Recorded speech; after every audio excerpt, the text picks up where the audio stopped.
In 2024, we saw a number of design trends like minimalism, brutalist design, and a lot of 3D designs, to mention a few.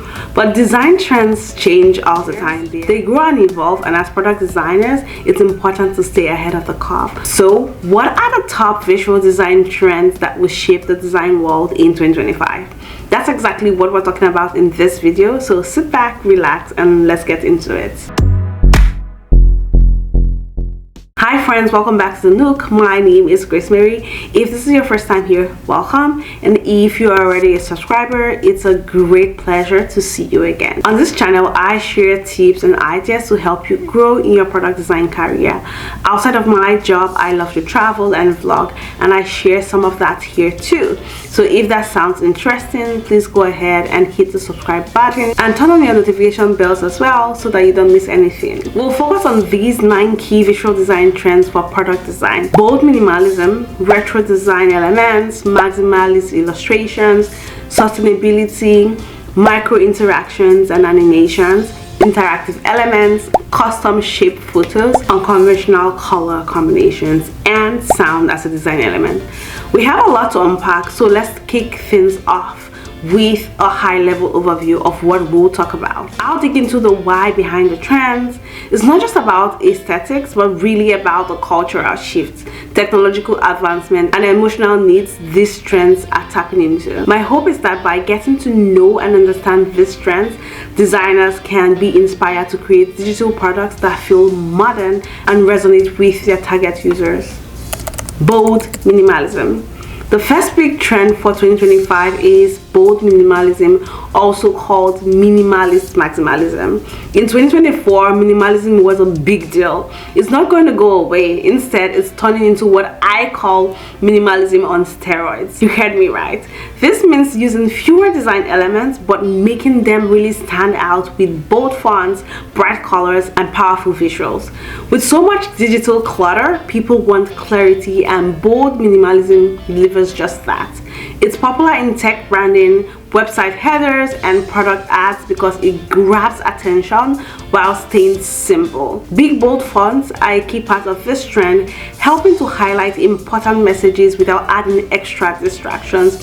These fonts are often matched with strong eye-catching colors. Let's switch gears a little bit and talk about a trend going in an opposite direction: retro nostalgia. Second big trend for 2025 is retro and nostalgic design.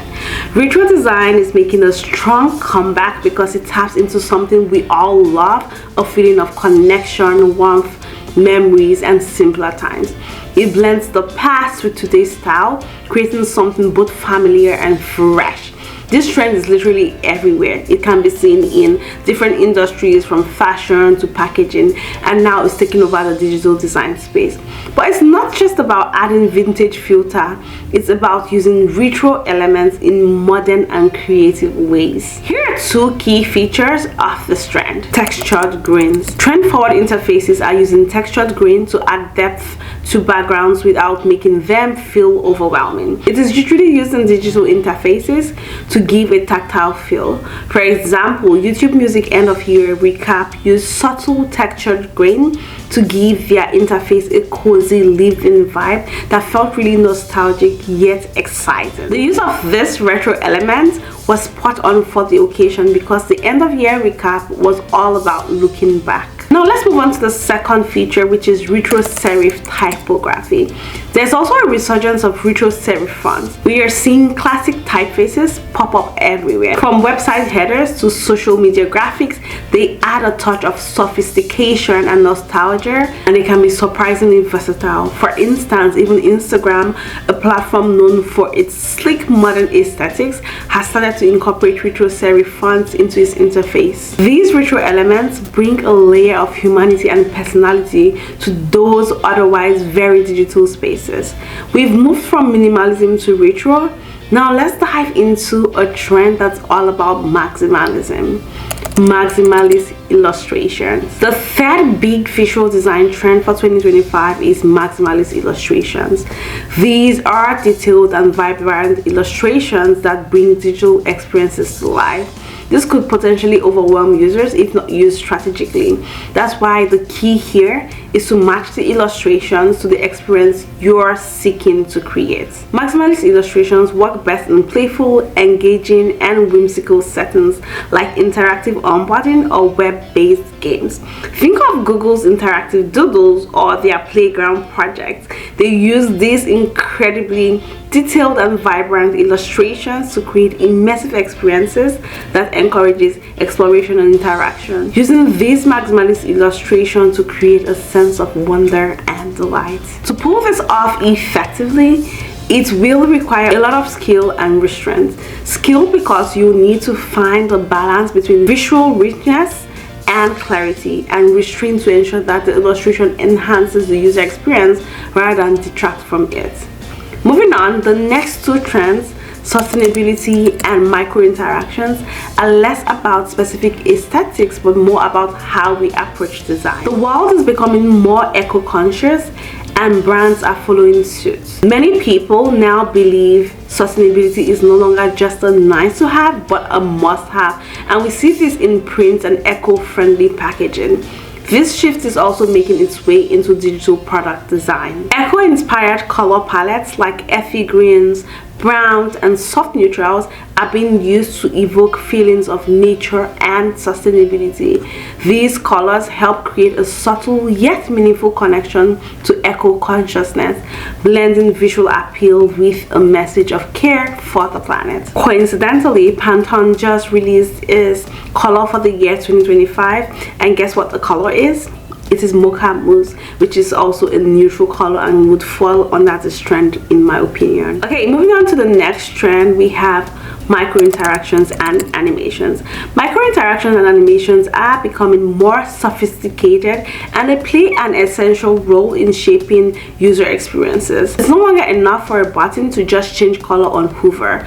Now micro interactions are context aware, adjusting to the user's actions, environment, or mood.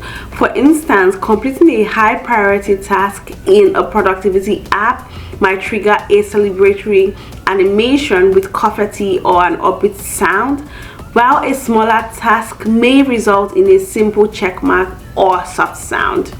Apps like Duolingo use playful, context-sensitive animations to celebrate milestones, keeping users motivated and building a personal connection with the app. Similarly, fitness apps reward progress with animations like activity ring closing, offering a dynamic feedback and adding personality to the interface.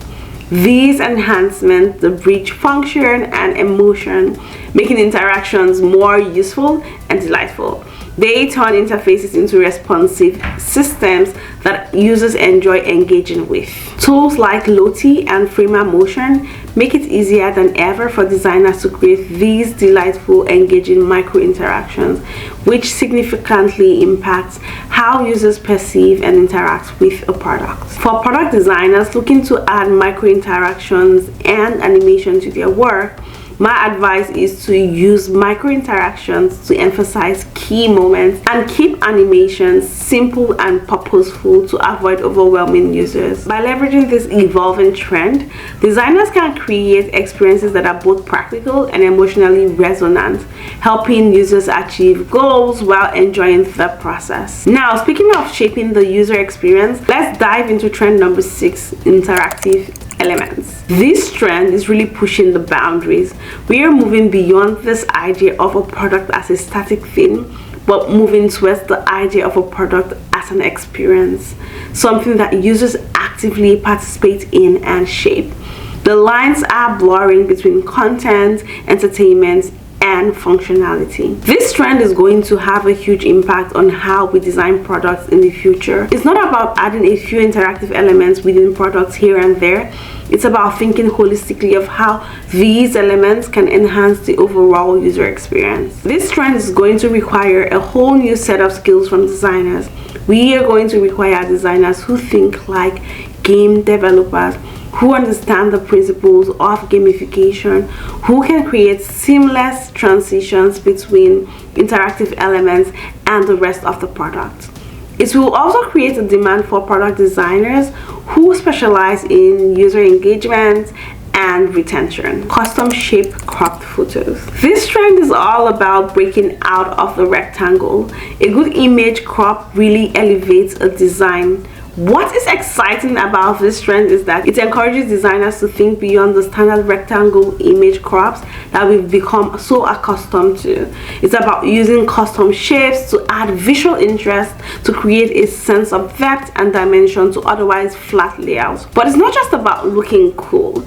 It's also a smart way to reinforce brand identity and make designs feel fresh and unique. Instead of defaulting to rectangles, designers can experiment with shapes that align with brand patterns or reflect physical branding elements. Cropping images into organic forms or incorporating elements from a logo can create a cohesive artistic look that stands out. The key is intentionality. Custom shapes should enhance the design rather than distract from it. The trick is, don't abandon rectangles entirely and use custom shapes where they make the biggest impact. Speaking of impact, let's move on to trend number 8, unconventional color combinations. I have to say that this one makes me a little nervous. I'm so used to following the traditional color rules, but I think there's something really exciting about challenging those rules and seeing what happens when you break them. Sometimes the most unconventional color combination can create the most striking design. Here's a tip for anyone who would like to experiment with this trend. My advice would be to start with colors you've been told never to use together. That sounds like bad advice, but I would say put them together and then see what happens. You might find that you would get a very surprising result. But of course, it's not about throwing colors together randomly. You should have an anchor color to ground the bolder color choices. It's like having a stable foundation that allows the other colors to really shine without overwhelming the overall design. This helps to create visual harmony when using unconventional color combinations. It's about finding that balance between boldness and restraint. Creating a color palette that feels both unexpected and harmonious. You could incorporate striking color combinations in website designs to create a unique look that sets a brand apart and enhances the user experience. Finally, let's talk about a trend that's really pushing the boundaries of design. Trend number 9, sound as a design element. This trend really caught my attention. It's something I've been thinking of lately. When it comes to using sound in a strategic and intentional way to enhance the user experience, I feel like we are only scratching the surface of what is possible. It was fascinating to hear Simon Carr's insight on this. He talked about how the increasing accessibility of audio in web design is opening up all sort of creative possibilities, from soundtracks to UI sounds and everything in between. It's like we're moving beyond the visual and embracing the sonic landscape of digital experiences and then creating a multi-sensory experience for users. But there are some challenges of incorporating sound in design. It can easily become overwhelming or intrusive if not done right. Product designers must find a sweet spot where sound enhances the experience without detracting from it. This is where user testing and feedback is going to be crucial. We need to ensure that we are using sound in a way that respects users' preferences and enhances accessibility. How would this trend impact our attitude towards autoplay audio? This has traditionally been a no-no in web design. There's also a possibility that we will see a shift towards user-controlled audio experiences. Simon Carr suggests that websites that focus on sound might start implementing options to play audio based on stored user preferences. It's all about giving users more control over their experience and allowing them to personalize it in a way that works best for them. We are moving towards a more nuanced and sophisticated approach to sound design, where it's not just about creating sound for the sake of it, but creating a truly immersive and personalized audio experience. What's so exciting about this trend is that it is forcing us to rethink how we think of sound design and to consider the emotional and psychological impact sound has on our users. We've covered a lot of grounds in this deep dive into 2025 visual design trends. It's incredible to see how the design landscape is evolving and how these trends are pushing the boundaries of what is possible. And what has really resonated with me throughout this conversation is how these trends are not just about aesthetics. They are about reflecting deeper cultural and technological shifts, understanding user needs, and ultimately designing products that make a positive impact. These trends are tools that we as product designers can leverage to solve problems, create value, and shape a better digital future. As we wrap up this deep dive, here's where I see this trend taking us. We are moving towards a future where design is more holistic, inclusive, and human-centered. These trends are pushing us to think beyond the screen to the entire user experience, from the physical, the emotional, to the sonic. It goes beyond what we see on the screen to how the product fits into our lives and how it makes us feel. That's what makes this such an exciting time to be a product designer. We have the opportunity to use this trend to create products that are not only beautiful and functional, but also meaningful and impactful. If you enjoyed this video, I bet you will like this one, where I talked about the hot trends you should know as a product designer going into 2025. Thanks for watching, and don't forget to subscribe and turn on your notification bell if you're not done so already, so you'll be notified when I publish a video. Like and share so that others can find this content too. Until I come to you later, bye bye.